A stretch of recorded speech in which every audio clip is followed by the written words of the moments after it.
Hello friends, welcome to ISS platform. आज है 14th of फरवरी एंड 14th ऑफ फरवरी करेंगे हम करंट अफेयर के एमसीक्यू। लेक्चर स्टार्ट करने से पहले मैं आपको इन्फॉर्मेशन देना चाहूँगा कि मेरा कल वीडियो सैटरडे को वीडियो नहीं आएगा, क्योंकि क्या है मैं आउट ऑफ सिटी जा रहा हूँ। और मंडे से आपके न्यूज़पेपर एनालिसिस के वीडियो स्टार्ट हो जाएंगे। इसके साथ आपका रेगुलरली एमसीक्यू का वीडियो भी आएगा, जो मैं आपको 3 दिन के एमसीक्यू करा दूंगा, Saturday, Sunday and Monday as well. Clear. इसी के साथ मैं आपके जो इकोनॉमिक्स के लेक्चर है वो भी स्टार्ट करने वाला हूं। क्लियर। मंडे से वो भी स्टार्ट हो जाएंगे इकोनॉमिक्स के लेक्चर। अब ये चैनल रेगुलर बेसिस पर चलेगा, जिसमें रेगुलर आपको वीडियो 3 या 4 वीडियो रेगुलर मिलेंगे। क्लियर। चलते हैं, वीडियो स्टार्ट करते हैं। First question, which state has launch हर खेत स्वस्थ खेत। देखो, खेत से समझ रहे हो आप, एक agriculture field that is called a खेत, हिंदी में खेत बोलते हैं। अब ये पूछ रहा है, ये स्कीम इनिशिएटिव कैंपेन है, स्कीम तो नहीं कह सकते, it is a campaign. Clear. ये कैंपेन है और हरियाणा स्टेट ने ये अभी स्टार्ट किया है। किसने स्टार्ट किया है? हरियाणा स्टेट ने अभी स्टार्ट किया है। क्लियर। अब क्वेश्चन बनता है कि सर इसके क्या फीचर है, मतलब इस कैंपेन में क्या करेगी सरकार, क्या फैसिलिटी देगी। देखो, इसका मेन मोटिव है to enhance soil health and promote sustainable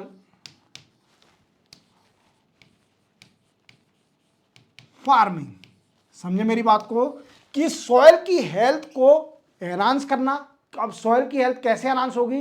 fertility को एनहांस करा जाएगा, सॉइल की चेकेबिलिटी करी जाएगी कि इसकी फर्टिलिटी कितनी है। जैसे हमारे अभी जो स्कीम चल रही है सेंट्रल गवर्नमेंट की, सॉइल हेल्थ कार्ड स्कीम, ये सेंटर की स्कीम है, सॉइल हेल्थ कार्ड स्कीम। इसमें क्या है, किसान के पास, जिसके पास भी ये कार्ड होगा, वो क्या करता है, अपनी सॉइल को चेक करवा सकता है कि उसकी सॉइल में कितनी फर्टिलिटी है, वीकेंड से उसमें जमीन उगाने लायक या फसल उगाने लायक है, काबिल है कि नहीं है, इस फसल की प्रोडक्टिविटी अच्छी होगी कि नहीं होगी। तो हरियाणा गवर्नमेंट ने ये स्कीम कैंपेन स्टार्ट किया है, जिसका मेन मोटिव है to enhance the productivity of agriculture. कैसे? बाई सॉइल की फर्टिलिटी को एनहांस करके, सस्टेनेबल फार्मिंग को प्रमोट करके। ये सारे इसके पॉइंट हैं कैंपेन्स के, याद रखोगे। चलते अपन आगे। Which cricketer of India has chosen as ICC champion trophy ambassador 2025। देखो, आप जानते हो कि आईसीसी की चैंपियनशिप ट्रॉफी कहां पर हो रही है? पाकिस्तान में डिसाइडेड था, बट इंडिया ने मना कर दिया कि हम पाकिस्तान नहीं जाएंगे। क्लियर। उनके लिए फिर एक ऑप्शन, जो हमेशा इंडिया के लिए ऑप्शन दिया जाता है, जो पाकिस्तान में अगर कोई भी क्रिकेट का टूर्नामेंट होता है तो इंडिया को जरूर ऑप्शन मिलता है। तो इंडिया के सारे मैच कहां पर होंगे? यूएई में होंगे, याद रखना, यूएई के अंदर होंगे सारे मैच इंडिया के। तो पाकिस्तान और यूएई में दोनों जगह हो रही है चैंपियनशिप आईसीसी की। अब इसके लिए एम्बेसडर भी चूज करा आईसीसी ने, और हमारे इंडियन क्रिकेट टीम से करा है शिखर धवन। जैसे आप जानते हो, शिखर धवन गब्बर के नाम से जाने जाते थे, गब्बर, क्योंकि देखो आप, बड़े अच्छे प्लेयर थे, ओपनिंग करते थे, गब्बर के नाम से जानते थे। अब रिटायरमेंट हो चुका है इनका, क्योंकि इनको एम्बेसडर बना दिया है आईसीसी चैंपियन ट्रॉफी का। याद रखना, सिंपल है। Which day is observe as national women day 2025। ये पूछ रहा है कि नेशनल वुमेन डे 2025 कब ऑब्जर्व किया जाता है, कब सेलिब्रेट किया जाता है? तो वो किया था 13th ऑफ फरवरी को। अब क्यों national women day 13th of February को क्यों मनाया जाता है?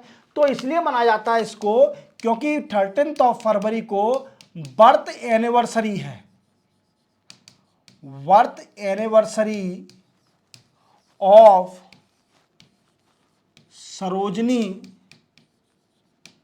नायडू। याद रखोगे, सरोजनी नायडू। और सरोजनी नायडू कौन है? ये मैम फ्रीडम फाइटर थी, freedom fighter.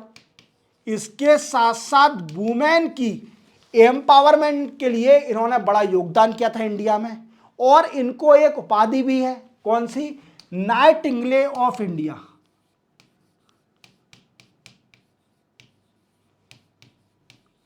Nightingale of India. याद रखना ये भी उपाधि इनके पास है। और इसके साथ एक और पॉइंट मैं आपको बता देता हूं, ये सबसे पहली गवर्नर है यूपी की।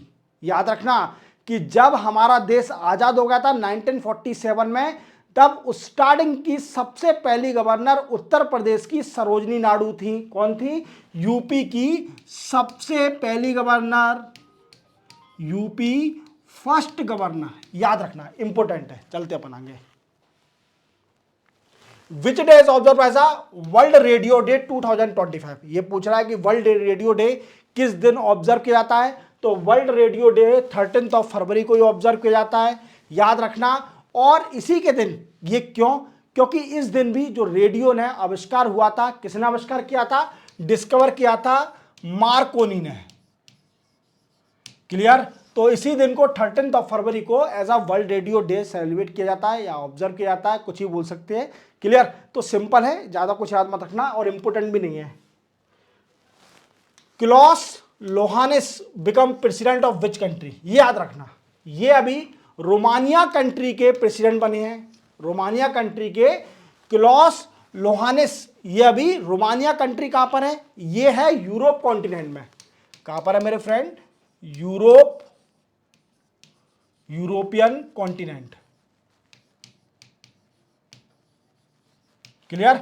यूरोप की कंट्री है रोमानिया और यहां के ये प्रेसिडेंट बने हैं। अब इनसे पहले जो प्रेसिडेंट थे वो का रिजाइन कर दिया उन्होंने रिजाइन इसलिए कर दिया क्योंकि उन पर ब्लेम लग रहे थे किस चीज के, कि ये प्रो रशिया है,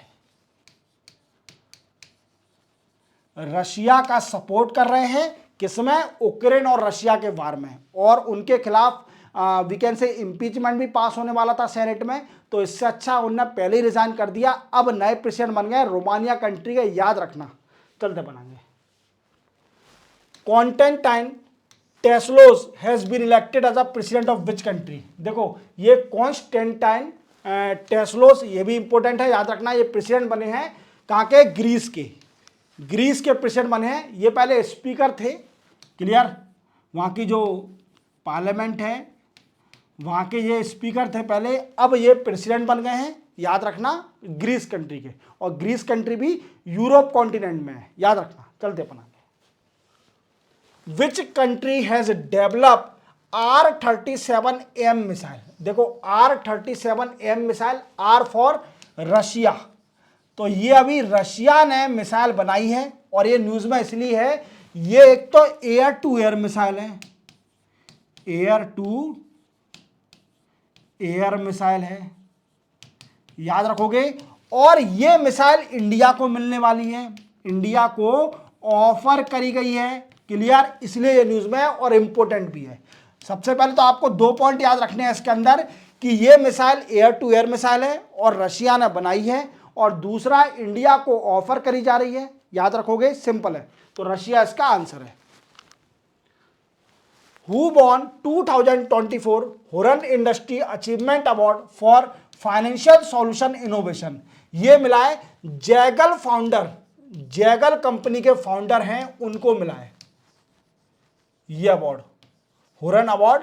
क्लियर? फिनटेक कंपनी है ये, और डॉक्टर राज पी नारायणम, इनको ये अवार्ड दिया गया है। क्लियर? देख लेना, ज्यादा इंपॉर्टेंट नहीं है, वेरी वेरी इंपॉर्टेंट नहीं है, बट इंपॉर्टेंट है कह सकते हैं क्योंकि इंडियन है, इंडियन को मिला है। तो आप याद रखना, ये कौन सी कंपनी के? फिनटेक। ये कौन सी है? फाइनेंशियल सॉल्यूशन कंपनी है, फाइनेंशियल सॉल्यूशन कंपनी है और ये इसके फाउंडर हैं, इसलिए इनको यह अवार्ड दिया गया है। क्लियर? चलते अपन आगे। Which Hollywood actor has been honoured with grand medal the highest award for Aero Club de France? ये मिला है किसको? टॉम क्रूज को। और टॉम क्रूज को तो सभी लोग जानते होंगे, हॉलीवुड के जितने भी लोग मूवी देखते होंगे वो टॉम क्रूज को अच्छी तरह जानते होंगे। इनकी मिशन इम्पॉसिबल ही मूवी है ना, हाँ, जो बड़ी फेमस है, मिशन इम्पॉसिबल। मिशन इम्पॉसिबल है, हाँ शायद मिशन इम्पॉसिबल ही है। और ये आप देख लेना, क्योंकि मैं ज़्यादा हॉलीवुड मूवी और बॉलीवुड मूवी भी ज़्यादा नहीं देखता हूँ, तो मुझे याद नहीं आ रही है। Mission impossible he I think. तो टॉम क्रूज को ये अवार्ड मिला है, फ्रांस का हाईएस्ट अवार्ड है, याद रखना। तो ये दिया गया है किसको, टॉम क्रूज हॉलीवुड के हीरो को। क्लियर, ज़्यादा इंपॉर्टेंट नहीं है बट मेरा मेंशन करना जरूरी है। क्लियर, तो इसी के साथ 14 फेब के भी एमसीक्यू कंप्लीट होते हैं। अब सुनो मेरी बात, देखो मैं आपको फिर से रिपीट करता हूँ, सैटरडे को मेरा वीडियो नहीं आएगा, कल मेरा वीडियो नहीं आएगा। अब मैं आपको सीधे मंडे को मिलूंगा क्योंकि मैं आउट ऑफ सिटी जा रहा हूं, और मंडे पे आपको सुबह 10 बजे रेगुलरली न्यूज़पेपर एनालिसिस के वीडियो मिलेंगे, सुबह 6 बजे आपको मेरा एमसीक्यू का वीडियो मिलेगा। क्लियर, तो शायद आई थिंक मंडे को शायद लेट मिलेगा क्योंकि मैं संडे को लेट आऊँगा, तो शायद मंडे को सुबह 6 बजे तो नहीं मिल पाएगा, मैं नहीं उठ पाऊँगा शायद आई थिंक। तो आपको मंडे को मैं एमसीक्यू का वीडियो बना दूंगा आपके लिए, लेट बनाऊंगा पर 10 बजे आपका उसका वीडियो आ जाएगा जो न्यूज़पेपर एनालिसिस के है। और 1 या 2 दिन में बाद में आपके इकोनॉमिक्स के लेक्चर भी स्टार्ट कर दूंगा, जिससे आपके जो इकोनॉमिक्स के लेक्चर रह गए हैं 12 लेक्चर मैं कंप्लीट कर चुका हूं, और आपके 7 या 8 लेक्चर और रिमेनिंग बचे हैं, आपकी पूरी इकोनॉमिक्स में कंप्लीट कर दूंगा। फिर इसके बाद मैं आपको एडिटोरियल स्टार्ट करने वाला हूं इसी चैनल पर, तो आप बेफिक्र रहिए, आपकी तैयारी में कोई कमी नहीं होगी। अब मिलते हैं सीधे मंडे को, तब तक के लिए जय हिंद।